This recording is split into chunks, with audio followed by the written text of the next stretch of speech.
Today on MWire Weekly, we'll be discussing everyone's favorite Easter candy becoming a movie, the relationship between Star Wars Episode 7 and the expanded universe, your answers to our question of which Star Wars character you would most want to see in Episode 7, and the first ever segment of MWire Weekly's Movie Games. All that and more coming up on MWire Weekly.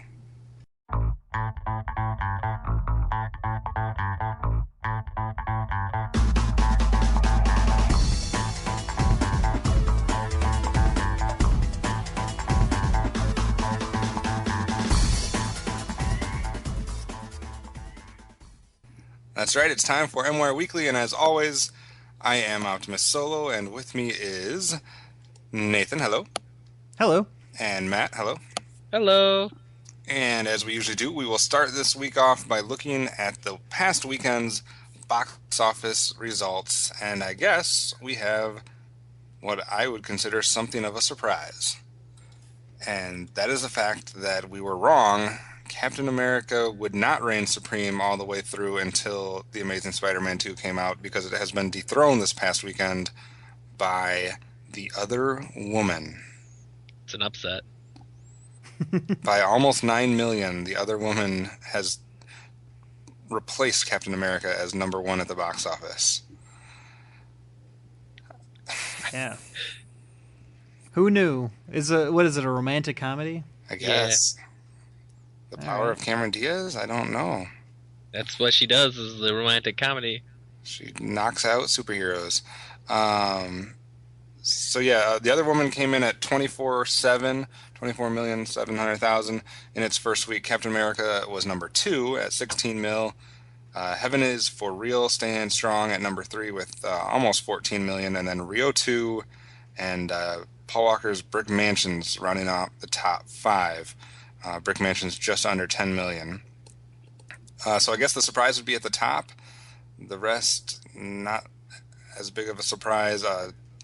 Might be notable to say that Transcendence is not helping Johnny Depp's recent track record at the box office. It made 4 million this week. It's in its second week, and it's at 18.5 million total gross on a 100 million budget. Man, that is no good. So I'm surprised they spent that much money on that movie. Well, they were blowing everything up in the trailer. Yeah, and stuff was floating and stuff. There was a lot of visual effects. So Transcendence, not good. Add it to the flop list for the year. Haunted House 2 dropped 63%. Weird timing for when that was released. Not huge surprises outside of Captain America not being at number 1. Anything that you guys saw that you wanted to bring up? Matt, I think you mentioned something about a milestone for a movie. Oh, I noticed that Frozen has finally passed 400 million. Yay, yes. Frozen. So just past the 400 million mark. So that's a feat in and of itself in its 23rd week, I guess, according to this in the theater. I don't know how accurate that number is. It's been about a half a year by now. Yeah. And we also had... Rio 2 is just getting close to breaking 100 million.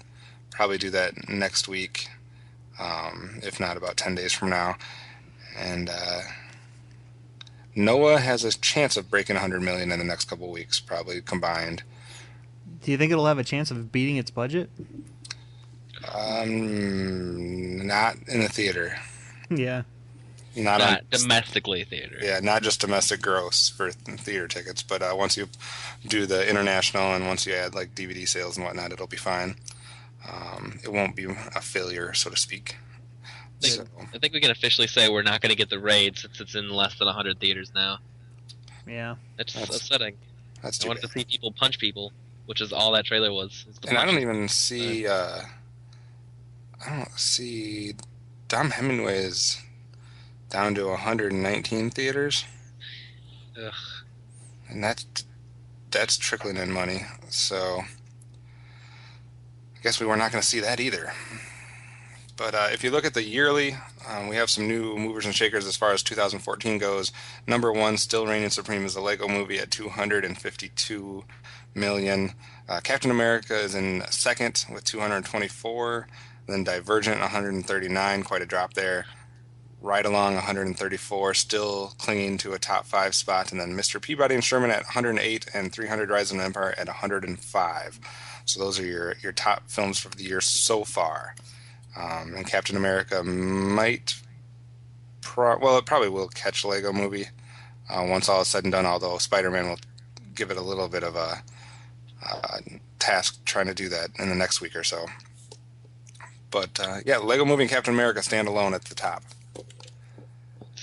Funny, Mr. Peabody and Sherman still hasn't met its budget, right? Yeah, and it's in the top 5. It's interesting. Yeah, it's still early in the year, so a lot of these films will be displaced. I would say that Captain America and Lego Movie will be there for the long haul, but we're most likely to see Mr. Peabody and Sherman and 300 and Ride Along and all that fall out of the top 5 here soon as we get into the summer season. Anything else about the box office from you guys? Nope. All right, well then let's get right into the headlines. This week we have a few different things here to talk about, starting with a lot of Steven Spielberg stuff coming out lately. I don't know how he can be directing and writing, or not writing, but directing like 1,000 films at the same time, but apparently that's what he's getting into here. He's supposed to be directing the BFG. Are you guys familiar with that book? No. Probably my top 3 favorite books growing up. Excellent. I'm super looking forward to this movie, and I will probably buy a copy and reread it. So that I never read this book. The book from Roald Dahl, and it's all about Steven Spielberg apparently helming a live action adaptation. Is this something that you like the book, Matt? Is this something that you're interested in as far as the movie goes? Oh, absolutely. I think it's one of those books that's it'd make a really good visual, and I can't wait to see what they do with it. I mean, it's got all kinds of silly things that you had to see. We might not have had the technology back when I was a kid to do it that we can now. Because they've got drinks that are like carbonated drinks, but the bubbles go down, and I don't know. There's all kinds of weird fruits and stuff. I think there's a black and white striped fruit. I mean, it's gonna be fun. And for those of you that don't know, the BFG stands for Big Friendly Giant, and the screenwriting for this is apparently being done by the same person who did the screenwriting for E.T. So yeah, I mean, it sounds like from what you're saying, it could be interesting stuff. Reminds me of Willy Wonka. Well, same guy, right? Yeah, same guy, obviously from the same writer, and then just the interesting names of items and words that they're using and whatnot. I don't remember the book at all. I don't know how I missed it, but I'll take your word for it that it sounds like it could be something interestingly done, especially with E.T. screenwriter and Steven Spielberg involved. I think it's a lot like Jack and the Beanstalk. I mean, where it's someone goes into a world of giants and they're all really mean, but they run into the one nice giant and then gets to know the giant's world, and that he's the one friendly giant. And yeah, I mean, I haven't read it since 3rd grade or something, but that's one of the 2 books I remember from my childhood. Excellent. What was the other one? By the Great Horned Spoon. I would love to see that, although I think I remember it way wrong, and that's another one I want to buy. Because the things that happen in that book can't possibly have happened in that book. Maybe they did. All right. I'm not familiar with either of those. I've lived a sheltered life. It's funny. I ran into an old notebook, and in that same year I read both of those. Cause I read both of those in the same year. I also read Tuck Everlasting, and I was like, that was a movie, and I remember that movie, even though I haven't seen it. I remember the trailers and everything. I do not remember that book at all. There's a little bit of my history trivia for you. Excellent. Apparently, the next headline, the team that always seems to be together, Ortsey and Kurtzman, apparently they're each kind of drifting apart, not drifting apart like there's some type of feud or anything like that, but kind of pursuing individual projects. And the latest headline about them is that Roberto Orci is hoping to replace J.J. Abrams as Star Trek III director.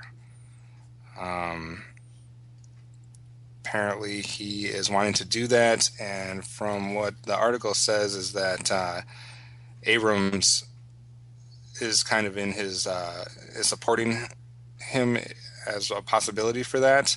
So it's kind of up to the studio now if they're going to choose that or not. I have mixed feelings on Kurtzman and I don't know if it's Orsi or however you say it, but I like some of the stuff they do, and then I completely despise some of the stuff they do. So I'm on the fence with this, and him possibly being involved with Star Trek 3. But like I said, since I like some of the stuff, I'll have to wait and see kind of what direction he goes with it. But what was your guys' overall opinions on the have you both seen the reboots of the Star Trek films? Yeah, we've both seen them. Yeah. Do you like what's been going on with those two movies or not? Matt, you go first. Okay, so I have to admit the whole like alternate reality time travel thing is so incredibly like the original series. And generally I think they've done a really good job with their casting, and I have loved both those movies. And there are things that I like. I think the second one did a way better job of encapsulating how the characters, you know, were in the original story more than the first one did. And I think that so far they've been getting better, so hopefully it keeps getting better. Yeah, I know a lot of people, especially some of the people in the network, had a major problem with the second Star Trek film, and I actually quite enjoyed it. So we kind of have mixed opinions on that one. Nate, what do you think? I don't know. I don't have too much of an opinion on the Star Trek movies. They're good. I'm not a huge Star Trek fan. I've seen a lot of Star Trek, but I wouldn't call myself a Trekkie by any stretch of the imagination. But yeah, I don't know. They're just good movies. They're not great movies in my opinion. They're just well done action movies, and I guess that's kind of all they are, just like action films, like modern day action films. So I think people that really don't like them because they're not smarter than modern day action films. I can get that. I can feel that. Yeah. There's less of the whole you know, like Star Trek's always like a morality question, and there's a lot less of that than these. Yeah, definitely. That's true. But maybe they'll venture into that area as they go forward. Maybe they were just using these first ones to kind of really establish the cast, but we'll have to wait and see. Or if it's going to feel like kind of the same film again or not. Big news from the Star Wars universe, and that was the announcement that the new Star Wars films will not draw on the expanded universe, and that technically the way that they're going to handle the expanded universe is that that's not canon, that it's not something that they have to look at when they're making new films. They basically came out with saying that the first 6 films, the Clone Wars series, and the new series that's starting this year, Star Wars Rebels, that is the core part of the canon, and that they're going to basically treat the expanded universe as kind of like legends, or legends of the universe that can exist but are not necessarily like based on factual events type thing. Matt, obviously you're a huge Star Wars fan, so how do you feel about how they're trying to get around, or how they're trying to treat the expanded universe? Well, it's not a big surprise. There's always been like an invisible barrier between the everything and the movies. The fact that they're saying, "Hey, we're going to keep everything in print. We're going to just give it a new, new print thing on the cover, and we even will come out with more books in the old expanded universe." It is like you're kind of getting like, it's way better than what DC did with the New 52, where they're like, "Hey, all those stories you've read never happened, and we're coming out with all new stories using all the same names, and we're not even gonna, get any. You're gonna get more of the old stories," which is, the biggest problem I had with the New 52. So it's like you can still read the stories, you can still get Mara Jade even if she doesn't exist ever again in the movies, and things like that. And so I'm interested to see where it goes. I think it was a choice I wouldn't have made had I been given it. I'd have definitely drawn heavily on things like Timothy Zahn, who's really invented the EU. But yeah, I don't know. It says they will use elements from the expanded universe. Yeah. at least in the new cartoon series, it doesn't necessarily say anything about the movies going forward, but it says Star Wars Rebels, the animated series, will draw some elements that they like from the expanded universe. But I guess it's their way of saying to try to give the writers of these movies and cartoon series going forward as much freedom as possible without having to try to check all of the information from all the expanded universe to make sure they're staying in line. Um, I guess it's better than them just like going on and then not recognizing it and then just being like, wait a second, that contradicts this. So at least they're acknowledging it, I guess, in a way. But like you said, it's kind of hard to tell until we see what direction they're going with both the animated series and the new movies. Nate, are you familiar at all with the expanded universe?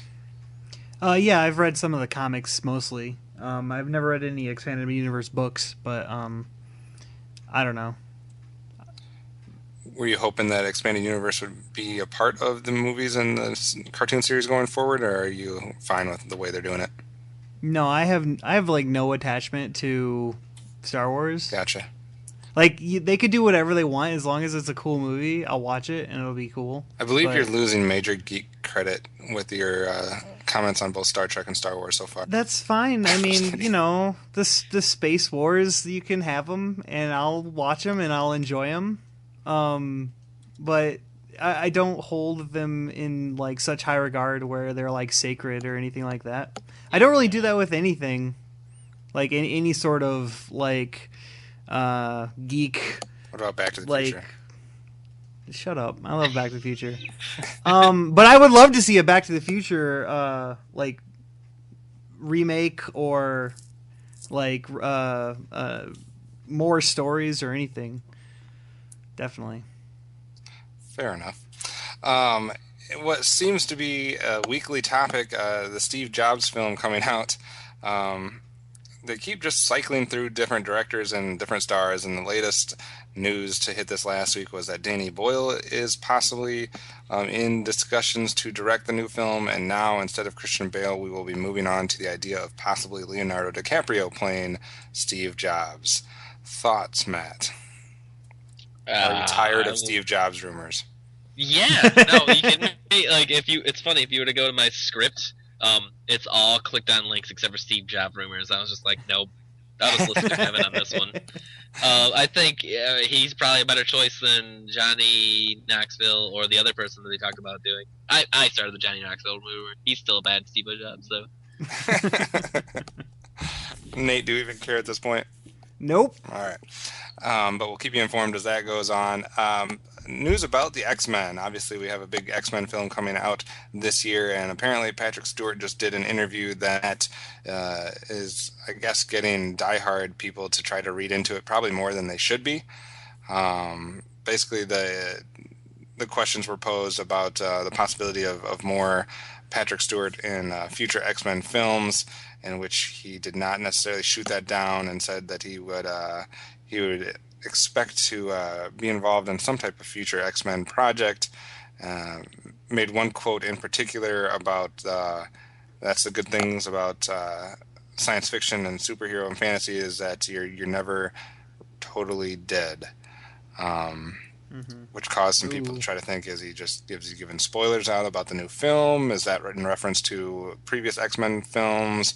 What is he talking about? He said a little birdie told him that he'd be involved in an X-Men project in the future, which who knows what form or way that could be.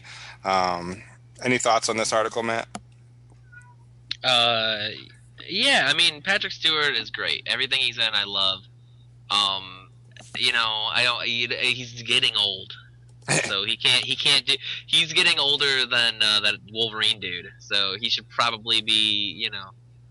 I don't know. I'm gonna watch it. If he's in it, I'm gonna watch it. He's literally one of my favorite actors in the world. He's the flippin' Picard. Yeah, I mean Jean-Luc Picard. It's hard to beat that character in general, and obviously he was a genius choice for Professor Xavier. I don't know who else. Oh, totally. They could have possibly got to do that, and nobody in the future will ever be able to do that without being compared to him. So yeah, get him in as many roles as you can in that character, and do what you will, and I will be in the front row watching. Nate? It's weird to think that they're gonna still be making X-Men movies after Patrick Stewart is gone. Now I got it's a downer. This is not good. Moment. Welcome to the That's Depression Cast, starring Dave Crocker. Oh, Yeah, that's nothing. Did you hear the time he threw David Duchovny underneath the bus? he threw David Duchovny underneath a bus. I met you on this podcast, but I would watch that movie where Patrick Stewart throws David Duchovny under a bus, like Literally. Speed 4. Didn't they make a Speed 4? Did they make Speed 4? No, they Wasn't Have not, have they? there there was a Speed where they were on a boat? that Yeah, was Speed 2. Oh, well, fine. I imagine everyone listening is also rushing to IMDb right now. Like, there's been 15 speeds, you retards. On all of the made-for-TV and straight-to-DVD. They've used every form of transportation possible. Speed 2. We were talking about this a little bit off the air, and I mentioned it in the opening, but the idea of a Peeps movie, Matt. You are Matt. going to me automatically, and I like it. No, I need to talk more. I love my voice. So you need a better mic first. oh, I do. I should try. I've got another mic. I'm going to try it out. I'm going to switch it up halfway through the podcast and not tell anyone. Peeps movie. The article says it's going to be people making Peeps dioramas. I've heard of this thing. I've never done it. I've seen it on like a Disney Channel thing or whatever. Like, like watching a sitcom. It's like you got to help your son with the Peeps thing. I think. I'm lost. I don't know what you're talking about It's anymore. gonna be a bunch of dioramas, and then like he get like a peep falls out of his diorama into someone else's, and it's like maybe he's in a night diorama, and then he falls into like an underwater one, and then like he's got a journey through the presidential one, and then the Martin Luther King one, and then like the Fantastic Four one. It's gonna be like the Lego Movie with Peeps, and I haven't seen the Lego Movie, but I've heard it's good, so I'm gonna like the Peep movie. Dude, I don't know, man. The Peep movie? Dude, Peeps are delicious. I could eat it. The problem with the Peep movie already is that I have no idea what you're talking about with the Peep diorama. You've never heard of Peep dioramas? No, I've never seen that before. Hold on, I'm gonna Google it for you because you're in. You don't need to, but no, like the only thing I know about is that you put Peeps in the microwave and they blow up and it's awesome. Don't do that. That's murder. No, but I mean that's like the famous Peep thing to do. They should make a movie about exploding Peeps, like a jerk kid. It would be a lot like Toy Story. Actually, like, they could do that, like Peeps. as a part of the plot, where it's like one diorama heats the Peeps up, and it's like see how Peeps expand, like a science diorama, and like one of the Peeps has science glasses and a little lab coat made out of sugar, and it's like when we heat the Peeps up, see how they expand, and he's like, oh no, I'm in the wrong diorama, and he's got to run. Like I could totally write a Peeps movie. I could eat a Peep. That'd be better. That'd be more fun than writing something. Definitely. That's why I don't get anything done. It's like I could do this thing, or I could eat. Yeah, that's why we're doing Pizza Quest, right? Yeah. It's like marrying the two. We are totally disrupting this podcast. I'm sorry, Kevin. Is Kevin still there? It's okay. Lego's Peeps. Yeah, he's back. I want to know what'll be after Peeps. If Peeps is successful, then what do we get after that? A Skittles movie, M&M movie. Oh, the Reese's, remember? Like, Reese's peanut butter cup movie. We'll have a peanut butter cup, and then they'll have the mini cups. No, screw it. We'll just do a whole like freaking candy factory movie with all of the popular candies involved. Can we get Mark Summers from Double Dare? Hopefully. Or Unwrapped, since that's the one that's relevant to this. And for some reason, I want the Stay Puft Marshmallow Man to be involved. It sounds like a marketer's dream movie. Yes. Like, although none of them, there'll probably be some company that doesn't agree to be in it with this other company because they're competitors, and I don't know. Anyway. Well, no, that's when you make a fake version of them and then make fun of them because they weren't in the movie. Right. Be like, you stupid whatever, make up a name for Skittles. Next headline. Jittles. I love the headline for this because it seems weird to me. I don't know. Forget Jem. Now Barbie is getting her own movie franchise. Don't forget Jem ever. Well, not only don't forget Jem, and how can we forgetting Jem like that? We've just started getting rumors about that. Like Yeah. it's too early to forget about Jem. But Barbie is getting her own movie franchise. Doesn't Barbie already have a movie franchise? She's had like 25 direct to DVD movies. That's exactly what I was thinking. So apparently they're going to just be like, no, those are just the little direct-to-DVD fake movies. We're talking about real movies here. I guess that's what they're saying, that Barbie is going to have a movie franchise, a legit movie franchise with like actual movies in theaters to try to boost their toy sales in an effort to rewind the clock to 1985. That's not cool, man.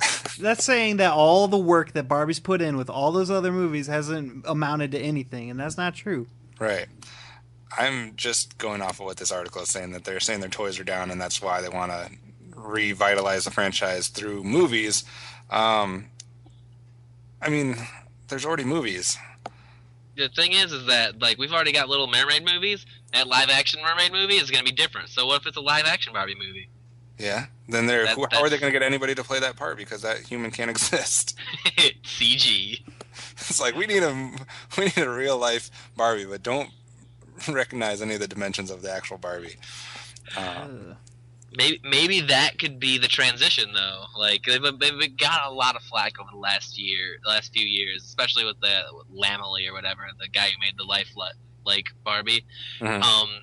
Maybe they do a live action movie and then they come out with a movie line of characters and then just make those into more and more common. Yeah. I mean, if the movie line sells well, then they're gonna have a reason to make more, right? And that's what they're doing, is to boost their toy sales anyway. So maybe. And they do have a writer that apparently knows a little bit about how to cater stuff towards the female audience. Jenny Bix, who has credits for Rio 2, Sex and the City, The Big C, and What a Girl Wants, is the one involved in this. I don't know how many films they're trying to put out, but it says franchise, so I'm assuming they have plans for multiple films, and they'll have to avoid doing anything they did in the previous 25 direct-to-DVD films. Or maybe they can bring some of those to the big screen, the better ideas. Yeah. I don't know. I would be more excited for Jem. Yep. Yeah, although, is Jem the next one on the list? No, but we will get there very soon. There will be more Jem coming up, folks. And Matt will give his thoughts that he's having right now. The last headline that we have, which is, I guess, transitioning into our remakes and sequels, this could be either, but Fox has secured the rights to the classic comic book of Flash Gordon. Yay! So Fox is planning a remake of Flash Gordon. Now that it has the rights, I assume that will be a live-action film that they'll be doing. Better be.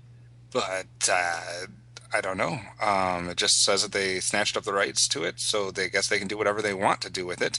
For those of you that don't know, Flash Gordon is the hero who fights against Ming the Merciless. There was an adaptation back in 1980, but we'll see what's happening here. Nate, you're a Flash Gordon fan? I'm a Flash Gordon 1980 movie fan. Have you seen that, Kevin? I don't think so. Oh my gosh, we gotta watch that. Find it as we speak, folks. No, like I'm literally on Amazon and I'm gonna buy. Like, Nate and I watched the Flash Gordon movie a couple of times. The funny thing is that when I met my current long-standing girlfriend, we watched Flash Gordon the first day we met. It is an amazing movie. Does Dolph Lundgren play Flash Gordon? No. No. For some reason, I always think of He-Man and Flash Gordon as very similar people. I don't know why.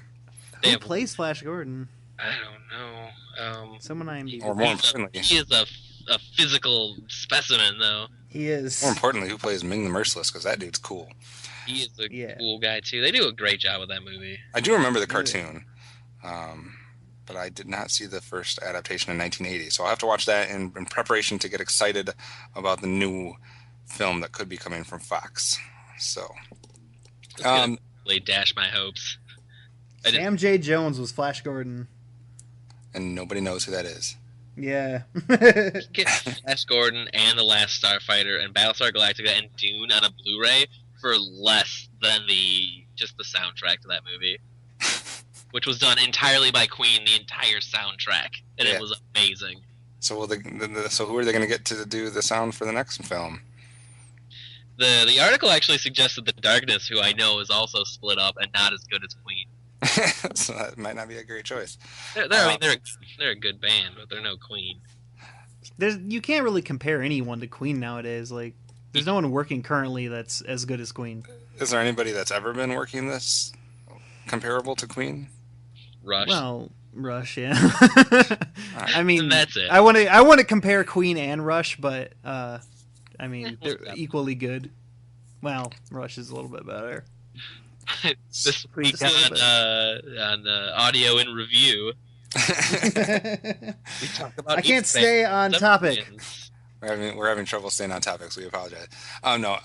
Going to the next remake reboot, we already talked about the possibility of Goonies 2. Well, that is picking up steam. Apparently, that is something that's going to happen. Steven Spielberg has already come up with the idea for the film. He's the storyline, etc. He's all about it. Richard Donner is all set to return as the director. It's yet to be seen if any of the actors will return, but it seems like they're pushing full force ahead to try to get this done. And Nathan, since you just saw Goonies, can this or should this be redone? Oh yeah, I'd love to see a Goonies 2. I'd love to see where they take it. I was mentioning just after we finished it, how I would like to see a Goonies prequel where it's just the pirates from the Goonies treasure. Just follow the One-Eyed Willie story and do that part. And that would then be awesome. And then we could still have the cast back and they could play pirates. That would be You weird. watched the Goonies without me? Have you seen the Goonies, Matt? No, we were gonna watch it together. We were going down, Joel was over, and we were trying to go down the list to find films that we weren't saving for you, because we knew you were wanting to watch a few of them, so we eliminated them, and we forgot that you wanted to see Goonies, but we'll watch it again. It's not a problem. Sorry. We did. It's a really short, well, I mean, it's pretty short, and it's nice and zippy and fun. I'd totally watch it again. And we did not watch the Gremlins yet, or Gremlins 2. Oh. Anyway. Don't be sad, Matt. Love you, Matt. Love you too. You do need to watch it because we need to try to pick out all the different references. They make a ton of. I was not aware of this. I've seen this movie probably like 5 or 6 times, and for some reason I was never aware of all the different references they make to other stuff that either Spielberg or Richard Donner has done, and it's just scattered throughout the film. And so I will watch it again and try to pick out all those. As far as 2 more reboots or remakes go, Fantastic Four. There's an article coming out this week about the tone, and it says the tone will be somewhere between Spider-Man and Chronicle. It'll be less goofy than its predecessors. I would think that would be good. According to Simon Kinberg, it's going to be much more grounded, gritty, realistic than the last couple movies. Saying that the other ones were goofy. I was waiting for that word gritty. Every time they make a new movie, they're like, it's going to be realistic and gritty, and it turns me off so fast. Well, I think in a lot of instances I would agree with you. Like if we were talking about certain superheroes and you're like, oh, they're just going to try to go the same route as, what has happened with the Dark Knight and this, that, and the other, and they're going to try to be gritty and not fun, etc. With Fantastic Four, I don't know. That's what it would take for me to probably watch a Fantastic Four film, because the reason I haven't been able to get into any of the other ones was because they were too goofy for me. I don't see how you can make a story about like all these scientists that go into space and get zapped by radiation, and the one guy turns into a big old rock monster. I don't know. Like, I feel like it should be a little goofy. Maybe I'm just at least goofy. Maybe like Guardians of the Galaxy goofy, if that's gonna be. I would be fine with that as a tone. Yeah. I don't know. Maybe it's just because I haven't ever been able to get into any of the other Fantastic Four films. What do you think? What direction should Fantastic Four take, Matt? Well, I think it needs to have its goofy and silly moments. I've got a folder on my computer that are over 50 images of just silly, ridiculous, unbelievable things that have happened in Fantastic Four comics. going all the way back to the first or second issue to an issue a year or two old. So like they are still silly. They're still goofy. And if you just go pure gritty and grim, and it's not gonna do it for me. But whatever. Maybe they can snap Doctor Doom's neck at the end of it. Oh man, he went there, folks. And I guess this is something we could have maybe predicted or expected, because we've had a plethora of biblical films being made and being somewhat successful with Son of God and Noah and possibly Exodus later on. Apparently now there are stuff in the works to remake Ben-Hur. Paramount and MGM co-producing Ben-Hur. That just seems like one of the ones that maybe should be left alone. Probably. I don't know. I have no want to see a Ben-Hur or like a new Ben-Hur. I haven't seen the old one either, so I don't know. You haven't seen the old one? No. Do you have it? I don't know if I have it or not. I don't know. Matt, have you seen the old one? I don't think I have. It's one of those things where it's like I want to, but I just never found the time. Yeah. I just think if I don't know, like most of the films that are like on like the AFI top 100 films of all time list, I think should not be remade. Most of them, at least. That's 100 movies that you're gonna. Yeah, there's about 100 no films at remakes? least that should just be like these are films you don't remake. You don't remake Gone with the Wind. You don't remake Casablanca. Oh, that'd be hilarious. Gone with the Wind. I don't know, like people like long movies. You don't remake Citizen Kane.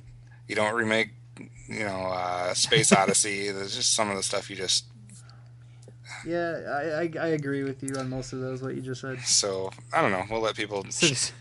Well, go ahead. Citizen Kane would be ridiculous to see remade. Like it would just lose that is so pointless. It would lose most of the effect of the film.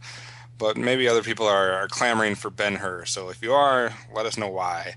As far as casting, there has been some news this week as far as some casting in both voice roles as well as some comic book roles and a whole bunch of gem casting, which we'll get into here. Starting, though, with and I guess I have been in the dark because I've been avoiding a lot of the Batman, Superman rumors since it's so far off, but apparently Cyborg is going to appear in either that movie or in some form of this Justice League type thing direction that they're going, and he will be played by an individual named Ray Fisher, who is a Broadway star. I don't know much about him, but what about just the idea of Cyborg being involved in the film, Nathan? I don't know about. I don't know. I like Cyborg as a character, but I'm glad to hear that they went with a Broadway actor for him. I don't know. I always feel like those are the real acting professionals, the people on Broadway. Mm-hmm. Like, I feel like it brings some sort of professionalism to the role that I want to be impressed by it already. So. I think you do bring up a valid point. I tend to gravitate a little more towards actors that have had at least some experience or do some theater work in between movie roles or prior to their movie career. Seems like it's a good basis for what they're doing. So I can see where you're going with that. What about the character of Cyborg being involved? I guess the idea here is that he'll be involved slightly in this forthcoming Batman Superman sequel, and then more so if they get to that assembled movie, Justice League movie. Matt, do you think Cyborg's a good choice to have involved? No. I don't know. So I like Cyborg as a character. He's fun. He's interesting. He's been done many different ways, and they've all been interesting, fun. There's been a big push, especially, I don't know, 3-4 years before the New 52 happened. They started pushing. They gave him his own book, and then pushed him and put him in the Justice League, and now he's he might even be a founding member of the Justice League in the current universe, which I don't know. It's silly. It's I guess traditionally DC's doesn't have very many big named black superheroes, and rather than going with Black Lightning, They went with Cyborg. I like Cyborg in the Teen Titans. I think Cyborg could work in the Doom Patrol. Cyborg is not Justice League material. Also, when my friend told me, dude, what? That's like, some harsh words for Cyborg. Yeah, no, he can suck a Cyber D. I like him. I like Cyborg. I think he's a great leader of the Teen Titans. I think he's a good member of the Doom Patrol, and I think he's a good 4th tier Justice League member. Call him in sometimes after Elongator Man and Plastic Man have gone down. Aquaman doesn't return your call. Maybe give Cyborg a call. Not tier 1. He doesn't belong there. And they're just gonna amp him up and give him super unbelievable powers. Like, yeah, he can teleport, and he can shoot a sonic ray, and he can shoot a laser beam, and it's like, well, why don't we just have just a Cyborg, and we don't need a Superman or a Batman. The Cyborg's got it with his infinite powers. I don't know. I'm just getting angry now. When one of my friends told me they casted Cyborg, they cast someone for Cyborg, and I was like, oh man, I just forgot Cyborg existed. Did they get Terry Crews? Because he could do a perfect Cyborg. I want him to be Luke Cage. I think he'd be even better as Cyborg. I think that's the superhero role made for that guy. They'd have to do him like the Teen Titans animated show, though, not like the comic books. Like super fun and silly. Yeah, super fun, super silly, super loud. Oh yeah! Cyborg's in the house! Dude, I can imagine Terry Crews yelling, "Booyah!" Hiding as a cow and yelling "Mooyah!" In the ongoing battle between who's gonna do the Jungle Book the best, I guess, we've talked about before Jon Favreau's Disney adaptation of the Jungle Book, and we had mentioned that Idris Elba has been cast to be the voice of Shere Khan in this film. That's going to be a hybrid of live action and CGI. Well, apparently 2 more voice roles have been rumored to be lined up here, and that would be Scarlett Johansson as the voice of Kaa, and Kaa the snake. And Lupita Nyong'o for a character named Raksha, the mother wolf who looks after Mowgli. I guess the interesting part of this would be a female doing the voice of Kaa. But maybe that's been done before, but maybe I'm just thinking of the Disney film where it was a male. Not that that's a big deal here, but some big name stars that they're putting towards this live action CGI Jungle Book, which makes it seem a little bit more serious than the last time they did a live action Jungle Book type of film. And Scarlett Johansson proved that she can do some kick-ass voice work in Her, so I'm all for her being involved in more voice work. Cool. But you guys did not see Her yet, so... No. Pick it up, I'll watch it. We're going to fix that. And then in other voice news, Lou Ferrigno to voice Hulk in Avengers Age of Ultron. The subtitle there, he's roaring back into action. Don't know if he'll just be doing the ground-shaking roars or if he'll actually have lines, but apparently he will be involved in Avengers Age of Ultron. To me, I guess that's fine. Makes no huge difference to me, though. I like it. I mean, it's a nod to the past. And, I mean, he did it in the Edward Norton one, too, I think. Yeah. Didn't we talk about Lou Ferrigno? Oh, I talked about Lou Ferrigno, because there was a guy that looked like Lou Ferrigno in Gladiator. And then he died. Oh, yeah. Slightly. I think he died. I could be wrong. Yeah, he did. We were talking earlier, Matt, you were supposed to hold your thought for Gem and the Holograms. Apparently that movie has been cast. I thought they were all doing this like whole YouTube thing or whatever where people submit their own auditions and then they're just going to pick these random people, and then all of a sudden it's like, hey, the Gem movie's been cast, and it's like all people that have been done in a lot of stuff. It's like, get your hopes up. We're going to cast Nickelodeon and Disney stars. Yeah. I don't know all these people, but there will be a link in the post and you can see who's been cast for a bunch of stuff. But yeah, it's a lot of Disney Channel, Nickelodeon type youngsters that I'm too old to know who any of these people are.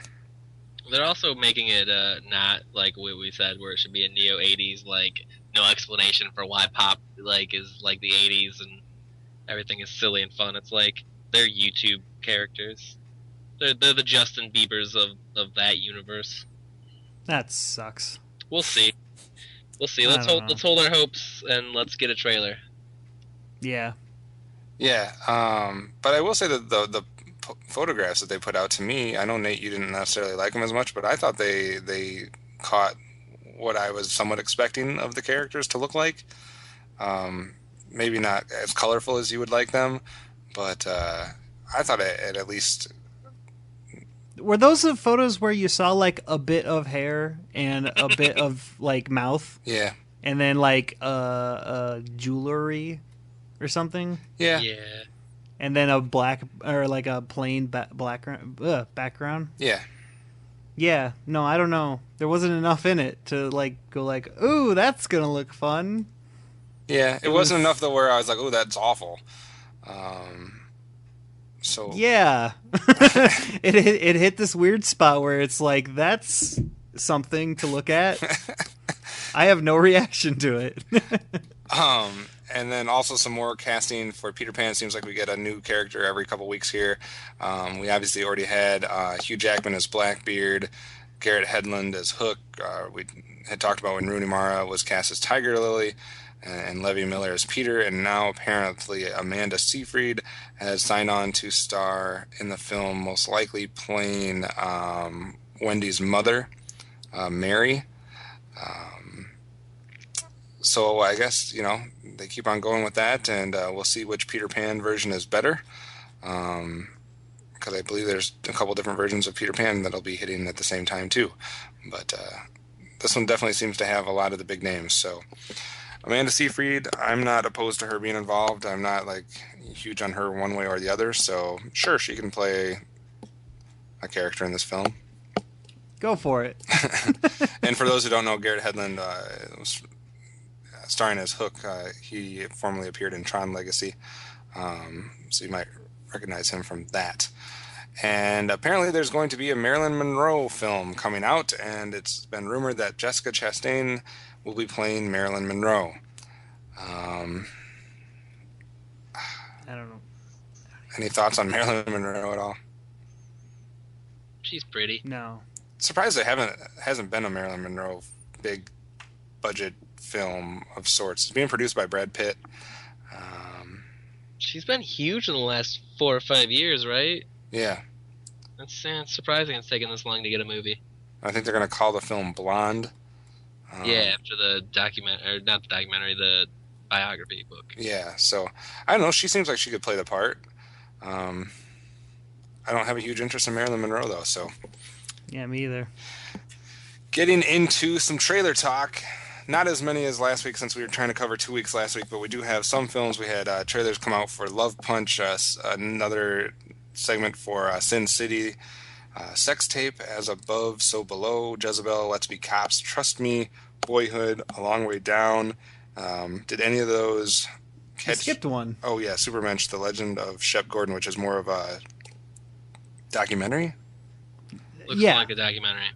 Yep. So Nathan, which ones caught your eye on that group? Actually, Supermensch. Yeah. Like, that one looks like an interesting documentary. I'm interested in watching it. But Sin City, definitely I'm interested in. I really like the first one. So I want to see more and see if they do it even better this time. I don't know. If possible. Yeah. What about you, Matt? The Supermensch looks like the most interesting. I don't know. Here's the thing. There's like As Beloved, So Below. As Beloved, So Below. As Above, So Below, Jezebel. They're horror movies. I've said my piece on horror movies.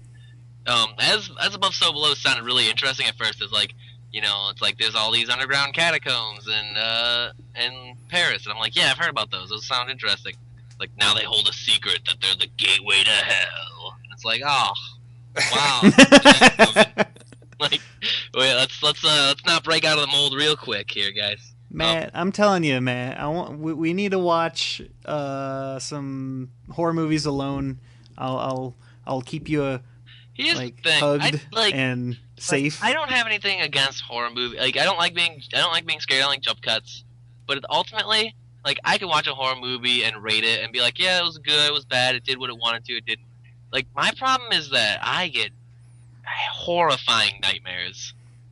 Like, I want to have horrifying nightmares. what? That's just awesome. No, man. Like, disagree. I haven't had a nightmare in forever. I miss them. I still remember nightmares I had 15 years ago. Like I just like woke up and then like I'm talking like I'm a teenager and I'm like sitting outside my parents' bedroom because I know if I wake them up they're gonna be pissed at me because I'm a teenager, but I can't go back to bed because that was terrifying. Dude, like the worst like nightmares I ever have is like I'm late to work. I have terrible dreams. you need I will give you some of my imagination while I'm asleep because I do not need it. I swear. So Boyhood looks like an interesting trailer. Yeah. Apparently they shot that movie over 12 years and just let the actors age naturally. Yeah. Which I think is an amazing and interesting idea. But at the same time, it's like, I don't know, usually when you have a character growing up in a story, like, you might get, like, 1 or 2 snippets, like, here's him at 6, here's him at 14, now he's an adult. And that usually works. Can you touch every age, like, 6, 8, 10, 12? Can you touch all of those long enough for each aging to be memorable and important? Or is it just going to be like, watch this kid grow up and it's, it's like, well, we could have done that with 3 actors instead of, like, taking this one kid's whole growing up experience. Like, you think it might be a shallow special effect? Yeah. Man, I would hope not. I mean, if you have that long to film the thing, you would think you'd be combing over that script and rewriting stuff and really analyzing it. I mean, you don't want to waste that amount of an investment of time. I hope it's great. I'll be interested. I might go and see it if it comes to us. If we don't get any. But I am worried at the same time. It also says it might have an interesting soundtrack, which is understandable since they're kind of spanning some time throughout that 12 years and trying to get some songs that directly attach to that. It's from Richard Linklater, who I guess the film I most know him for is Dazed and Confused, which is a great film. He did this guy's kind of known as kind of doing some interesting stuff with cinema. I know Dan would speak a lot about his other series of films that culminated this past year with you had Before Sunrise, which he did in 1995, and then he did Before Sunset in 2004, and then Before Midnight in 2013, which also, I guess not surprisingly, stars Ethan Hawke in that series of films, and he is also going to be in Boyhood. So he does some interesting stuff with films because all of those 3 films have some interesting relationship between them. I haven't seen any of them. I've wanted to see them, so I might have to add that to the list to see all the Before series. But he's done some interesting stuff. He also did School of Rock, which is, I guess, a little bit of a departure from some of that other stuff. A Scanner Darkly. So I mean, I don't know. I'm very interested to see how this all works out, but it's very intriguing the task they took, and he definitely is not afraid to invest a lot of time and a lot of years in certain projects that he's involved with. So we'll have to see how that comes out. But like you said, Matt, I hope it's not a disappointment. Any other trailers that either of you guys saw that you wanted to bring up? No, I don't know. A lot of them I'm not really too interested in. Yeah, there's not a whole lot of huge trailers at the moment. We're all gearing up for the summer blockbuster season, which is trailers that have all been out for a while now. So we're just going to get to actually seeing big movies here. Clark Gregg guy who plays Agent Coulson in the Marvel movie universe, he's getting a movie where he's not Coulson. I mean, he seems to be everywhere nowadays. I like him. He's making the rounds. All right, well, that does it for the news segment of the show today. And when we come back, we'll talk a little bit about some films we've watched over the week. And then, like I said in the opening, we're going to have our first ever MWire Weekly movie games. And I'm going to put Matt and Nate both on the spot to see what kind of movie knowledge as far as stars go that we'll have. So they'll be thinking about the all-time top 100 stars at the domestic box office, and we'll see how many they can come up with, and I'll explain how that's going to happen right after the break. Gentleness, excitement, ooh,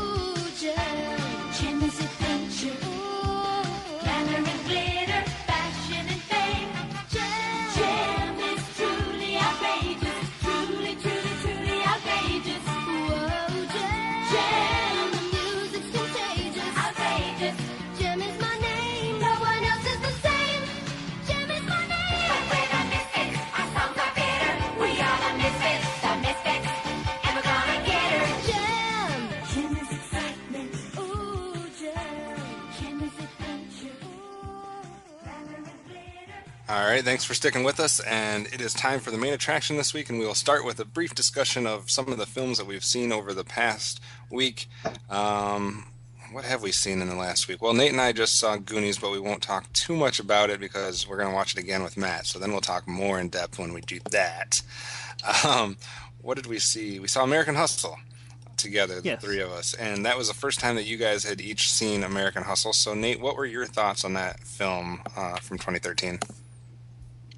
I finished the movie and I was kind of like, I don't know about this movie. Like, it didn't have that very satisfying ending that I expected out of like a con man thriller type movie.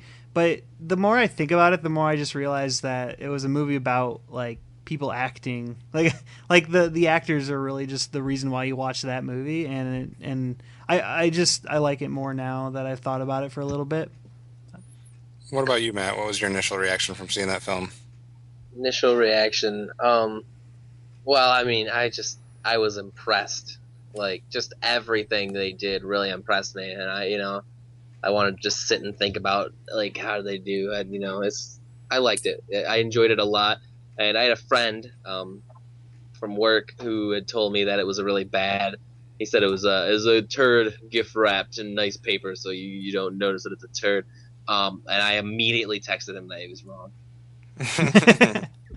All right. Yeah, the That was my acting in that initial. film is phenomenal. Christian Bale and Amy Adams were awesome. Bradley Cooper was crazy good. A lot of people obviously liked Jennifer. Um, why do I always? Lawrence. I know. Lawrence. Why do I always want to call her somebody else? It's Jennifer Lawrence. I always want to say Jennifer Connelly. It's a completely different person. But anyways, yeah, the acting was phenomenal in that film. What else did you guys see this week? Well, I don't know if you already forgot, but we watched Blue Velvet. Oh yes, Nate and I watched both Blue Velvet and another film which we'll get to in a second. Blue Velvet was something that I had really never heard of. Um, I somehow missed that, and it had some critical acclaim to it back when it came out. Definitely a weird style, an interesting film. I enjoyed the first half better than the second half. I found the first half very amusing, humorous, even if it wasn't trying to be, or maybe it was trying to be. But I don't know, somewhere along the halfway point, it got kind of weird for me. But I'm still glad I saw it. The acting in some parts of it is absolutely terrible, but then the acting in other parts is really good. So it's kind of a mixed bag. Matt, have you seen Blue Velvet? No, I hadn't even heard of it until this weekend. Okay, definitely an interesting film. Nate, you like it obviously quite a bit. Yeah, I don't know. I really get drawn to movies that are just like completely not what you would expect. I don't know. I have this weird like affinity for a movie that just like it doesn't go by the norms of Hollywood or anything like that. It's just something that only like one man could make from the craziness of his own head. That would be David Lynch. Right. Siskel and Ebert had different opinions on that film. One of them really liked it, and one of them thought it was a travesty and a terrible thing to subject your actors to go through, and he had all kinds of different problems for it. Definitely a polarizing film, I guess, when it comes to it, as far as you either are going to really appreciate it and really like it, or you're just going to think it's utter crap. But saying that, though, I guess I kind of fall in the middle because I can see parts of why people like it, but I can also understand why people wouldn't like it. But the jury's still out. I got to do some more thinking on that one. And then we followed that up with another interesting film, and that would be Tommy, based on the Who album. Similar, it's a rock opera. I don't know. I guess the only other rock operas I know is Pink Floyd's The Wall, if you want to call that a rock opera. But this one, again, I liked how they were traveling, following Tommy as a boy and all his problems and figuring out how his mom and his stepdad were gonna try to cure him, etc. And I was following it and I liked it for a while, and then like once he's quote unquote cured, I believe I was missing the drugs needed to appreciate the rest of that film. Which I don't think you need to be on drugs to appreciate you that don't film. need to be on drugs to appreciate that film. Apparently, I feel like the rest of the world might need drugs to appreciate that film, or might need drugs to make that film. One of the two, there's drugs involved somewhere. Right. But a lot of people love that film, and it also had some critical acclaim. What was her name that was playing the mom was nominated for an Oscar, I believe. I don't know, the mom? Yeah, the mom, whoever plays the mom in that film. Anne Margaret, something? I don't know. Oh, yeah, I think you're absolutely right. Excellent. What else did we see this week, Nate? Well, Matt and I saw The Three Musketeers from 2011. Musketeers? Go ahead and talk about that one. Oh, we can. It wasn't until I saw this movie that I realized that Orlando Bloom and Justin Timberlake are the same person. They're not. They are twins. They are They are not. born of the same vat, and only one of them got sweet, sweet musical talent. Orlando Bloom, probably. Shut up, man. I don't even know. Like, that movie was, it was a different take. It had Milo Jovovich, of Resident Evil and all of those. Mila J. Old MJ, the Yeah. pretty one. No, I didn't have the pretty one. It starts off like very normal Three Musketeers, and then all of a sudden there's like an airship, and then like it's got all these like silly, crazy weapons, and then there's like 1,000 airships. It just gets bonkers. Yeah, I wish it was more bonkers, though. Yeah, it's like, Like- it's like we went bonkers in the last minute of the movie. Like go for broke or don't go at all, man. Yeah, I don't think that Man. film made it to the top of anybody's list for films that came out that year.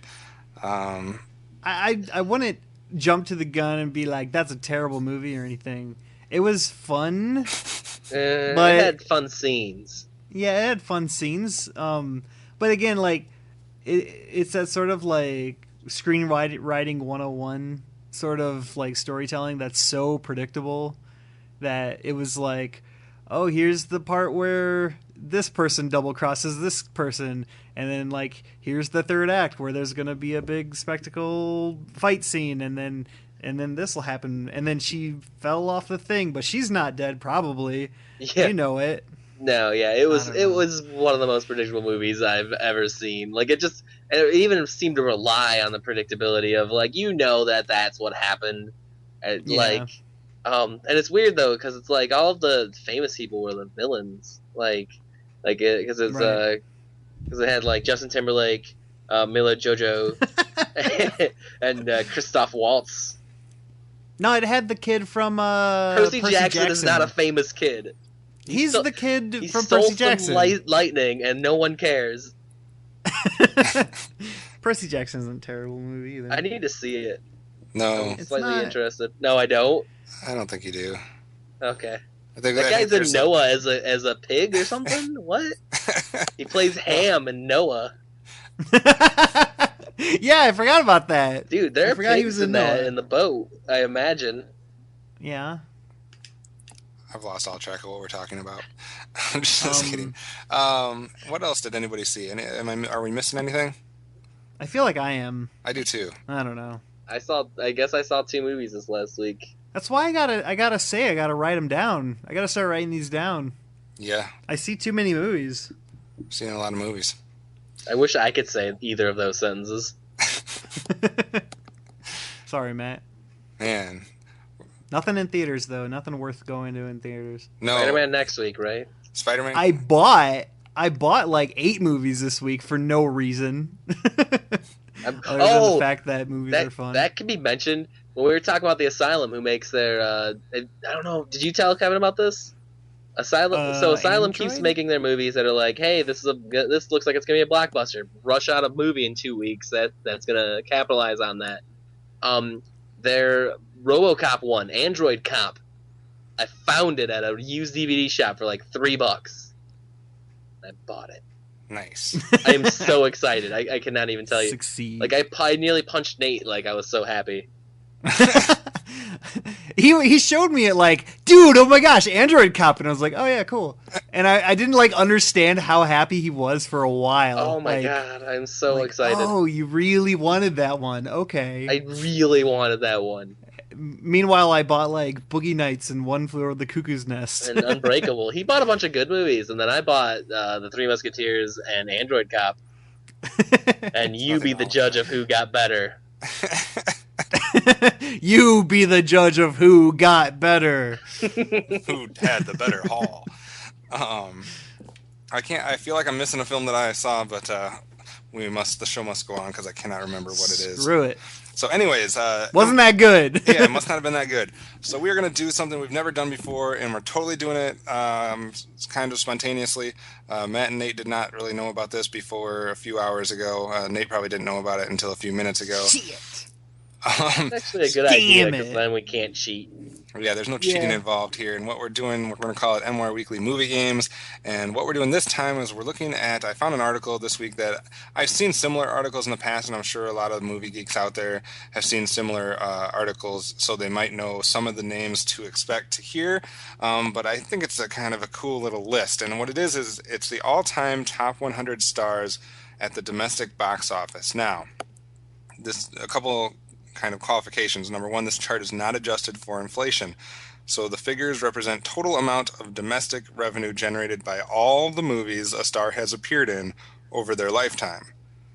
And that... Oh, I know one. Hold on. And that includes all roles, including major, acting roles, leading roles, minor supporting roles, voice roles, cameos, any type of film that someone appeared in. They total every film in their entire lifetime and all the domestic money that has come in from those films, and then they have ranked them in a top 100 stars at the domestic box office list.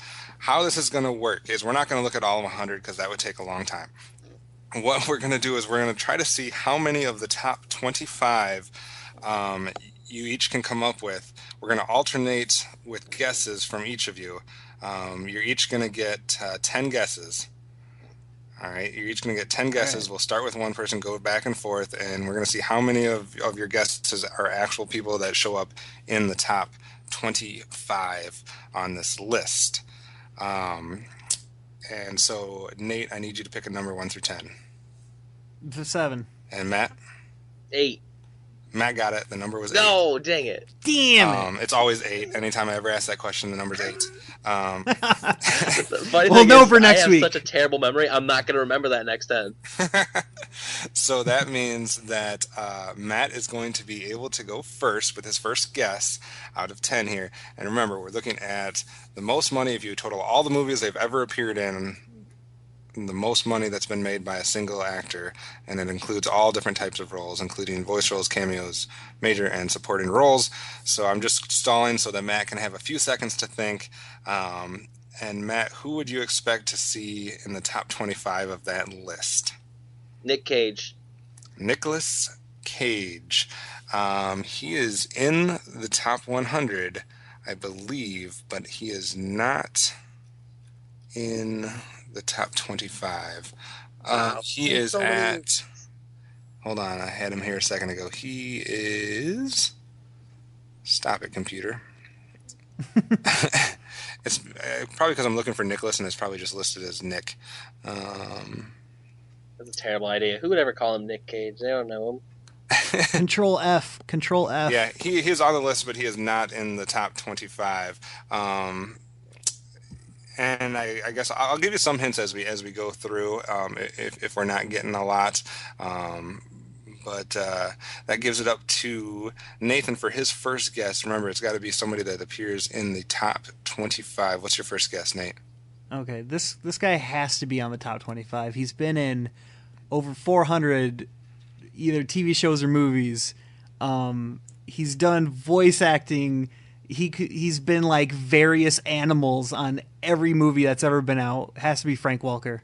Frank Welker actually comes in at number 2. Yes! So Frank Welker is number 2. He had been number 1 for years.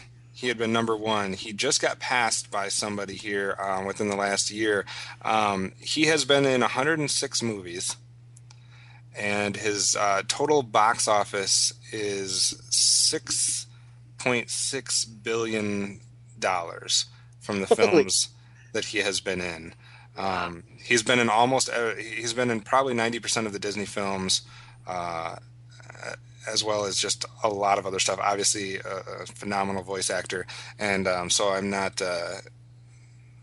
made fun of by too many people. Nicolas Cage was at number 61. He is in $2.5 billion worth of movies. So Nate is leading after round one. We'll go back to Matt for his second guess. Who else do you think might be in the top 25? I'm so bad at this. I'm gonna go with Sam Jackson. He's Sam been in a million movies as well. Jackson. Sam Jackson has been in 110 films, which is good enough with Captain America this past month to pass Frank Welker for the number one spot. Holy Ooh. crap! Are you serious? Yes. Right now, Wow. Right now, Frank Welker is at 6.604 billion, and Samuel L. Jackson is at 6.622 billion. So Captain America, I Man. believe, has and a few of these Avenger movies here in the last year have helped him, year or 2, 3 years, have helped him pass Frank Welker, who was reigning supreme at number one for a long time. So that is our top two. You guys are on track here. We've already knocked out two of them. And we got the easy ones. We got the two easiest ones because it is a drop after them a bit. Because number three, we said both of those were in 6.6 billion. Number three is down to 4.5 billion. So there's nobody even close to these two gentlemen. So that makes it back to Nate's turn here. Who else might be in the top 25, Nate? I'm gonna stick with the Avengers and go Robert Downey Jr. Robert Downey Jr. has been in 57 films, enough for $3.2 billion worth of domestic sales, which is good enough on this list to put him at 22. Oh. 22. So he is in the top 25. So that is another one for Nate. He's perfect so far. It's not a terrible idea to go back to the Avengers franchise. There are some franchises out there that will definitely help a actor if they've been involved with a lot of their films.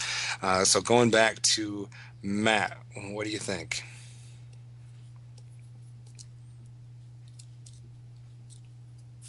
Hello, Matt. No, I'm thinking. I'm bad at this. That's all right. I got number one. That's worth something. I got the easiest one. I'm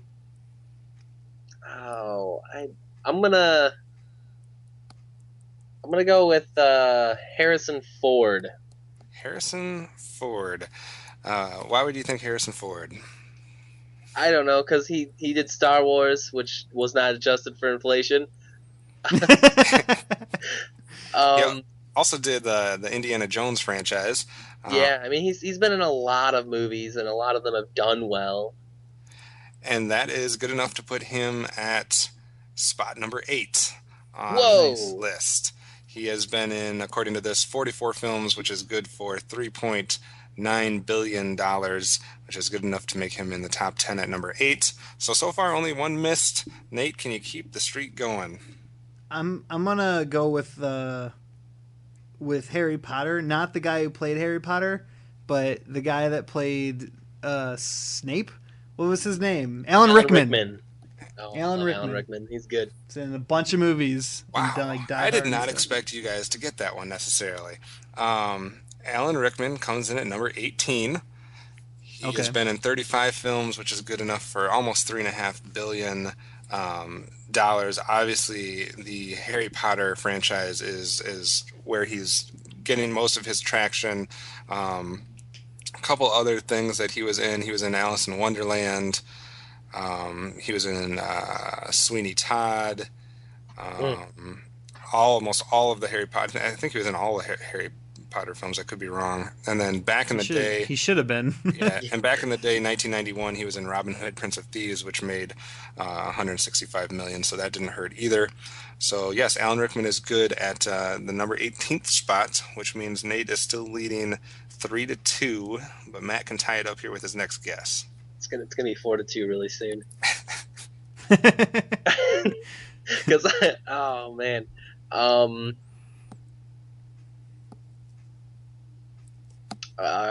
there more voice actors in the top? There are a few more voice actors, I will tell you that much, but they're going to be harder to come up with. Well, then I'm gonna go crazy and go with Billy West.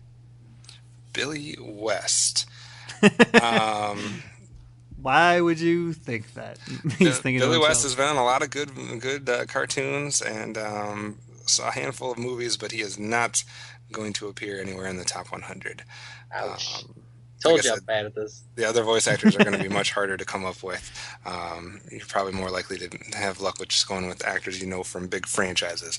So that one is not on there. Nate, what is your fourth guess? Tom Hanks. Tom Hanks has been in 49 films, which gross domestic is $4.4 billion. That's good enough for number 5 on the list. Number 5, Tom Hanks. Going back to Matt for your fifth guess. Johnny Depp. Johnny Depp. 54 films, enough for $3.2 billion, which puts him one spot ahead of Robert Downey Jr. at number 21. You guys are better at this than you thought you were going to be. Nate, you haven't missed one yet. The pressure's on. I'm gonna go with who's been in everything. Willem Dafoe. That's the Dafoe. Huh. Willem Dafoe has been in 66 films, $2.6 billion, which puts him on this list at number 47. Ooh, He's on it. He's on it. 47. Okay, whatever. So that is not going to quite cut it to make it into our top 25. So that means it's a chance for Matt to catch up a little bit. Who else might be in our top 25? How about the Orlando Bloomin' Onion? The Orlando Bloomin' Onion. Obviously in the Pirates of the Caribbean films, among other things. 22 films. Lord of the Rings. 22 films. I forgot about Lord of the Rings. $2.6 billion. Good enough for 2 spots worse than Willem Dafoe. He comes in at number 49. That's about how well I expected. 49. He was in the top 50. He was in the top 50. 2 spots worse than Nate. Okay. My turn. And I forgot his name. Dang it. Gandalf. What's his name? Someone help me. Ian McKellen. Why can't I remember? Ian McKellen. God. That's a good one. That's a good one. Ian McKellen has been in 36 films, which is good enough for $2.7 billion, and good enough on this list to come in at number 40. Ugh. 40. So you're still getting people on the list. I don't think Lord of the Rings is a franchise that was big enough, apparently. Infinite money. Oh. Matt, try a different franchise. Back to you. Oh, I'm going to try a different franchise. No, that's a bad choice. I'm full of bad choices, guys. What's that guy? He danced a lot. He was MC Vincent Hammer. Vega. He was what? Vincent Vega. Vincent Vega. John Travolta. John Travolta. Going with John freaking Travolta. He's my top 100 because I'm bad. I would think he would be. Yes, he is in the top 100. He is at $2.7 billion, which puts him 3 spots lower than Ian McKellen. He's at number 43. Okay, I got one. Yes, sir. Your 7th guess is who? Leonardo DiCaprio. That is a good guess as well. The problem with Leonardo DiCaprio is he's been in a lot of big-name movies, but he hasn't been in a lot of big-name franchises. True. So he is actually not going to be on the list at all, I don't think. I just want to say one thing. He's at number 96. Whatever. I just want to say one thing. We haven't guessed a single female, and I feel bad for doing that. Oh, he's got a point. I would not guess any females. Oh, that sucks. Oh, dude, Hollywood cast ladies. They're awesome. Seriously. They're way better than us. You're going to kick yourself on a couple of these. And I don't want to give too many hints out, so... No, just keep going. Keep going. All right, we're Matt. down to our final 3 guesses for each of you. This is bad. Patrick Stewart. Patrick Stewart. He was in a couple of franchises. He was in X-Men franchises, some Star Trek stuff. Not enough films in total, though, to help boost his numbers up. So he is actually not anywhere in the top 100. Man.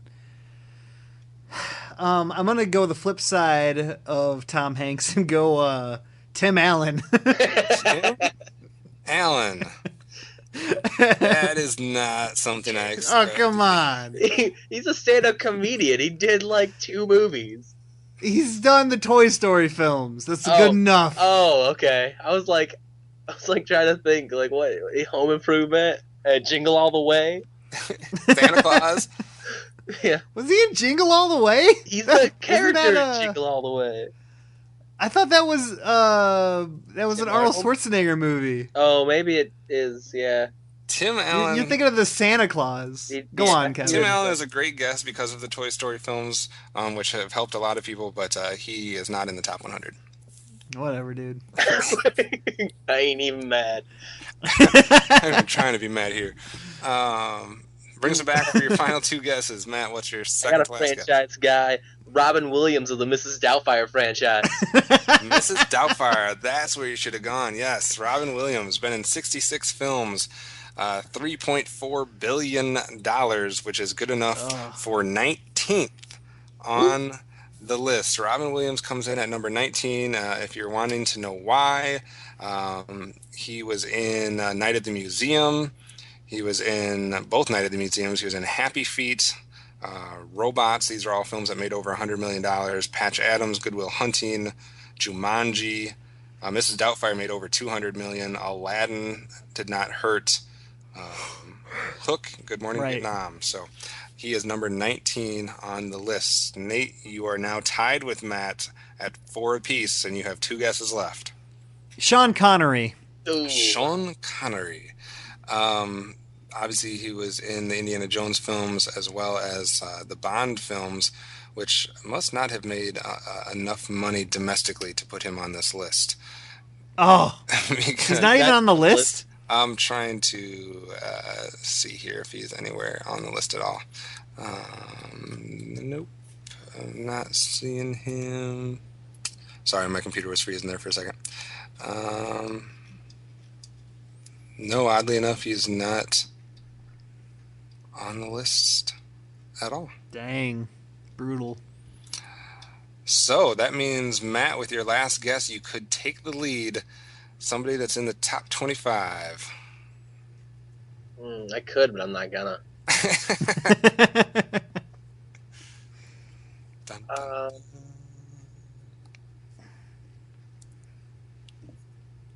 I'm gonna throw it away. We give it to a guy who I think deserves to be there. I'm gonna say Steve Buscemi. Steve Buscemi. Steve Buscemi was in 80 films so far, enough for $2.7 billion, which puts him 1 spot better than John Travolta, which would be at number 42. I like the guys in the 40s, I guess. You are all about the guys in the 40s. We've actually guessed quite a few. We got Ian McKellen, Steve Buscemi, John Travolta, all, and Willem Dafoe, all in Orlando Bloom, all in the 40s. So if we were looking for that spot, you guys would have been money. Nate, you need this one to win here. What's your last guess? I don't need anything from you. Are we tied, you said? You're 4-4. Drum roll. I still can't think of anything. There's damn plenty it. of guys. What? There's plenty of guys. There's plenty of Johansson. guys. What? Shut up, Matt. She's number 1 on the prettiest list.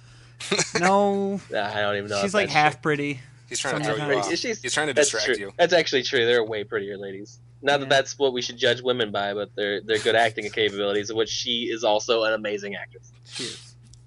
This isn't gonna go on the pot. No, I'm just kidding. Billy D. Williams, he was in Star Wars. Yeah, he's been in a lot of other crap. He has not actually been in a lot of other crap. He was in Colt 45 commercials. Let's do Dennis. Not Hopper, not Dennis Hopper. The other Dennis. It's Dennis cool. Miller? No, Dennis the Menace? no, Dennis Hopper. A Dennis to Society? Dennis Hopper. Dennis Hopper is your final guess, and that is not going to win you the game here. Whatever. He is not in the top 100. So you're tied at 4-4. First person that can come up with any name that's in the top 50 that we haven't guessed will We win. can't just end on a tie. That would be Nope, cool. just whoever shouts out the first name in the top 50. Wait, just shouts it out? We gotta still take turns. All right. Brandon Lee. Nope, Matt said take turns, so Matt's up. Shia LaBeouf. That's a good guess. Not in the top 50. Nate. Dennis Miller. No, also not in the top. No Dennises, I don't believe, are in the top 50. Dang it. Back to Matt. What about the guy who played the Emperor in all of the Star Wars movies? No. Nate.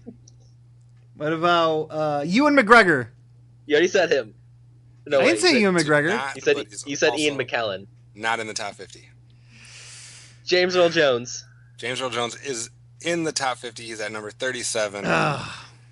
That will end the game with Matt in sudden death coming out with a come from behind victory. But for those that were curious of the top 25, number 25 was one of the two females that you could have guessed, and that would be Elizabeth Banks, who was in the whole Spider-Man franchise, as well as the Hunger Game franchise, as well as the Lego movie. Wait, stop. There was one I wanted to say that I totally forgotten Jeff Goldblum, but keep going. Okay. Number 24 would have been Matt Damon. Yeah. He's been in a whole lot of films. Mark Wahlberg. No. Ben Affleck. No. We're bad at this. Number 23 would have been Owen Wilson. Really? Yeah. Okay. Owen Wilson was in both Night at the Museum films, which made a whole lot of money. You think $1 billion as far as everyone being in this top list. He was also in what was it? Cars, both Cars films, Meet the Parents and Meet the Fockers, and Armageddon. Owen Wilson was. So number 22 you got was Robert Downey Jr. Obviously, the Iron Man films. Number 21 was Johnny Depp. Number 20 was actually, I did not expect you guys to get this one. 20 would be Robbie Coltrane, the Coltrane. who was Hagrid in Harry Potter. Oh. No, that's cheating. Then he was also in Brave, Van Helsing, The World Is Not Enough, and GoldenEye from the Bond films. So that would have been Robbie Coltrane at number 20. Number 19, like you said, was Robin Williams. Number 18, Alan Rickman. Number 17 may have slipped both of your guys' minds, and that would be none other than Bruce Willis. Oh. Yeah, that guy. Weird. That guy. Number 16, the fun one here. 16 would be Warwick Davis. For those of you who don't know, he was Wicket in Star Wars Return of the Jedi. Yeah. He was Willow from Willow. He was in Star Wars Episode 1, Phantom Menace, and he was in all of the Harry Potter films.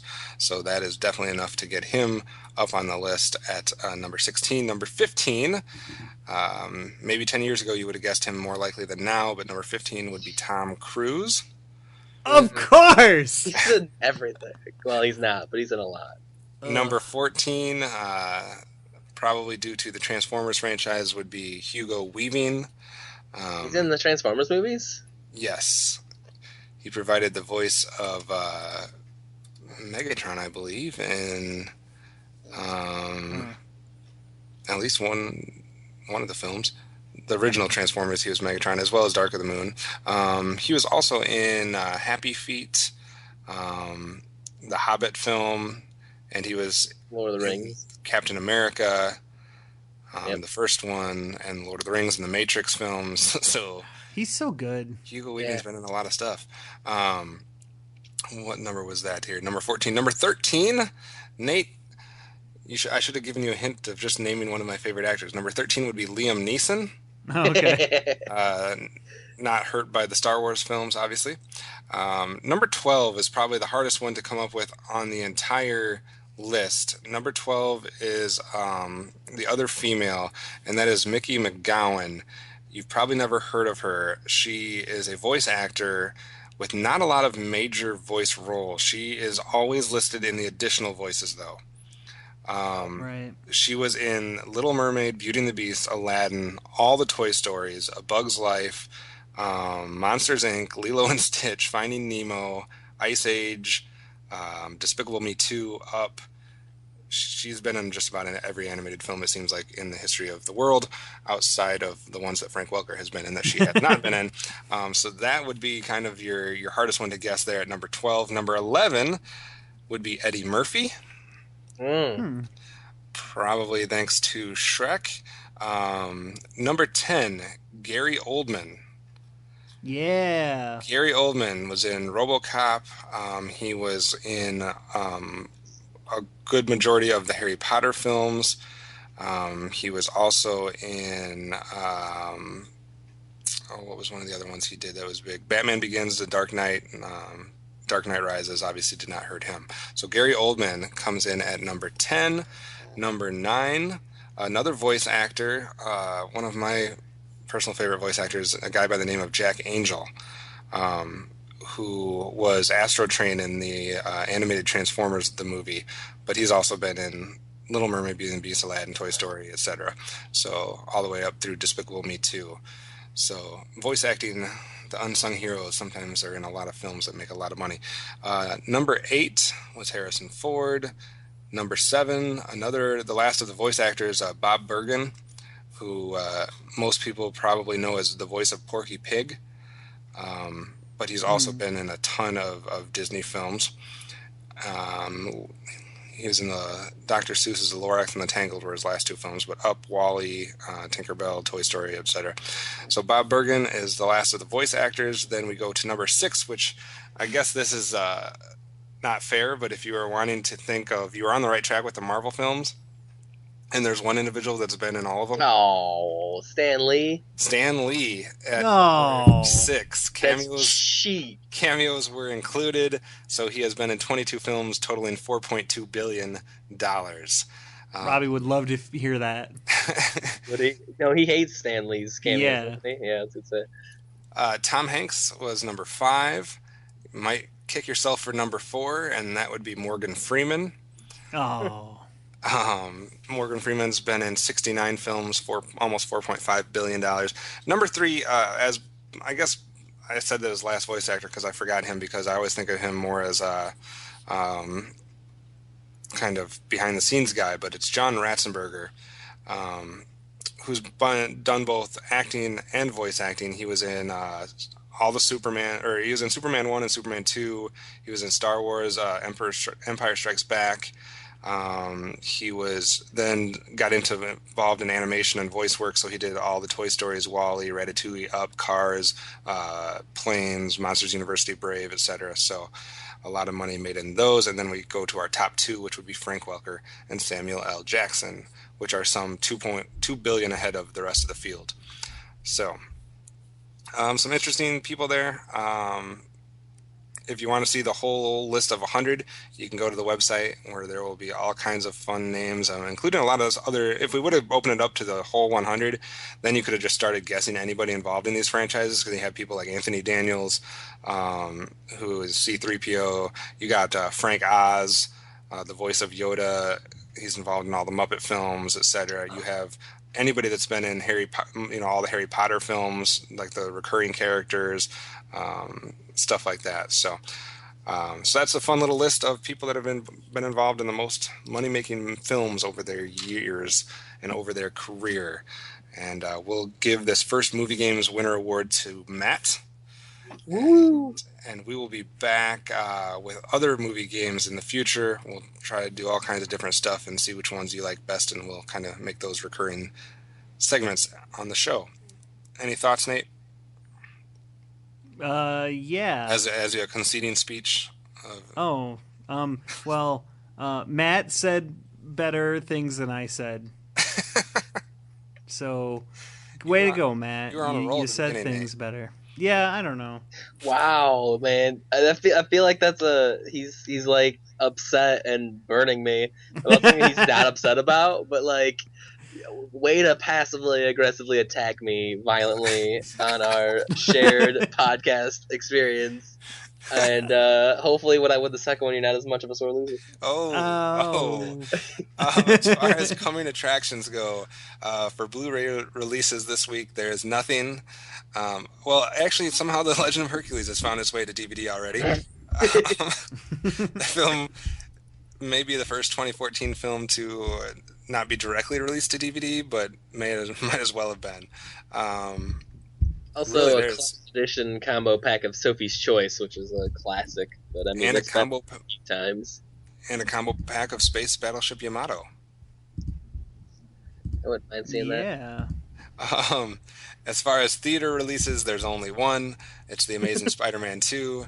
Comes out May 1st in 3D and 2D and IMAX 3D and regular standard formats and all kinds of stuff. So you can have your choice of whichever way you would like to see Spider-Man flinging through the air. And I guess for Nate's sake, hopefully not using cranes in this version.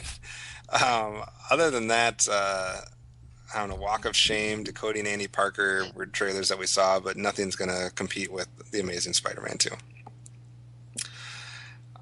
All right, going into the credit conversation, last week we asked you guys what former Star Wars character, if we could only pick one more to appear in Episode 7, who would it be? We already know that we're going to get the main, Mark Hamill and Carrie Fisher and Chewbacca and Han Solo. If you can only pick one other Star Wars character to appear in Episode 7, who would it be? And we got two answers. We got two answers. What were they, Matt? Boba Fett and Lando. Those two were mentioned more than a few times. And there was one other mention. Greedo Jr.? Greedo Jr., which I guess not really in a character that already existed in the former films, but no one said Ahsoka, which I guess I'm kind of sad and kind of happy. I don't know. I was curious what to your guys, if you had an answer besides Lando and besides Boba Fett. Nate, did you have any other person you'd like to see? I want to see Biggs and Wedge, but didn't they die? Biggs died. Wedge doesn't. So you can pick Wedge. Wedge goes on. Wedge goes on. He has a daughter, Seal. I don't know. It's Syal. Who names their kid that? Wedge. Actually, I'm not sure if that was her. She hid her name because she didn't want to. She wanted to be not in her father's shadow because he's the greatest non-force using pilot in the universe. And so she takes a name, and I can't remember whether that's her. I think that's her birth name, not her taken name. Matt, what about you? Any other names that you wanted to throw in? Well, I mean, I kind of want to see a live-action Ahsoka. She does not get anywhere over Boba Fett or Lando, who are the two coolest characters in the original trilogy anyway. But let's just go here and say Chewbacca's son, who was in the Star Wars Holiday Special, but then was sort of legitimized in the expanded universe, first in comic book form and then in the Legacy universe series after Chewbacca's death. Definitely had some love-hate comments for Boba Fett. Yeah, it's a lot of people that are like, I don't get why Boba Fett is cool, which I think is just really? I think that you can't be a Star Wars hipster, people. I think Boba Fett is legitimately cool. He has a cool name. He has a cool job. He's a bounty hunter. He's got a cool get-up. Yeah, he looks awesome. And guess what? When he first appears on screen, the first time Boba Fett appears on screen, Darth Vader turns to him and says, "No disintegrations." Like, how awesome is that? He's like, "Hey, you disintegrate too many people. I need a body so I can prove that it's Han Solo." Like, you can't tell me that Boba Fett wasn't amazing, even if he had a lame death. I'm gonna put myself out there to be yelled at and to be. I think people are gonna like throw mean words in my general direction. But if I had to pick one, and I can't pick Lando or Boba Fett, I'm gonna go with any one, just one. I don't want more than one, but one Ewok. Oh, I want one Ewok to appear, but I want him to be like of some type of prominent, important position. And Ewok and Jar Jar Binks team up to save Luke after he's been kidnapped. I really was worried you were going to say Jar Jar Binks, and I'm like, you're only doing that so people will yell at No, you. I don't want to see Jar Jar Binks. I just want to see an Ewok in some type of cool position. He doesn't have to be like a general of any type of sort, but just like some cool guy that's like not like Yoda, but I don't know, some Ewok character, because I want them to like not be forgotten. Right. I like the Ewoks. They're teddy bears. I like the Ewok movie as well. Oh, you were one of the few people I've ever talked to that's ever heard of the Ewok movie. I used to watch that all the time. Dude, it was a made-for-TV movie. I know, but we had it like on VHS or something. Nice. And recorded off the TV. Do you know how hard it is to get that on DVD? It's like $40 used. Man, I'll buy it. I'm just kidding. I want to own a copy of it, but I don't want to pay that much. I just want to watch it again now. Yeah, exactly. Blonde-haired girl with like the curly cues. Kevin had a crush. No, not at all. She was like super young in the film. But no, I don't know. I want to see an Ewok. But I would probably, if I had to pick, I'd pick Boba Fett or I guess Lando or something. But and then there was a bunch of other comments on the website about all the different stuff that we talked about. So if you, I don't know if you guys had any of them that you wanted to bring up and address. Or... Justin Washington actually had a really good question of we should list our favorite movies. We should probably make lists and bring that back for a later episode. Yeah, we'll definitely do that. We'll definitely come up with our favorite movies, and we'll. I mean, that's a great way for the people to get to know Nate and I.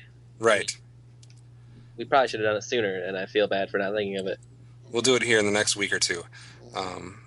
We won't do it next week, probably, because we'll be talking about Spider-Man. But the first chance we have where we're not going to have a big movie, we'll make that our main attraction segment. Like the week after Spider-Man. Yes, when nothing else comes out.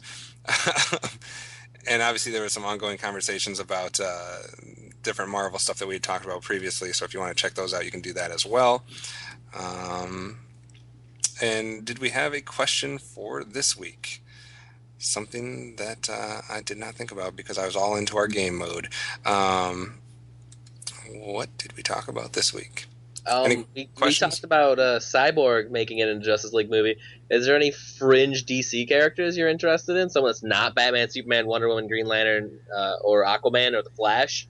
And remember, we're not necessarily talking about the next film, Batman, Superman film, the sequel to Man of Steel. We're talking about the eventual Justice League movie. Someday down the road, when they actually do the Justice League film, which DC character, fringe DC character, would you most want to see? All right, that's a good question. Thanks, as always, for joining us here on MWire Weekly, and you can contact us in the following ways. You can call the voicemail line, 502-526-5821. You can email us at feedback@geekcastradio.com. You can visit the GeekCast Radio page, www.geekcastradio.com, where you can find our post on the main page. Just scroll down a little bit, and you can click on that and get involved in the conversation there. Visit us on Facebook, search out GeekCast Radio Network. The Twitter is @GeekCast Radio. Mine is @Optimus Solo. Nate's is Adolfo Shabadoo. And Matt's is... I'm @Fridley Sent, and as another comment, when you're commenting anywhere of these multiple places, I switched microphones for the main attraction, and let me know which one you think sounded better. Yes, so we can try to iron out our audio issues and make everybody sound as good as possible. So that is it for us, and remember, for all things movies, keep tuned to MWire Weekly.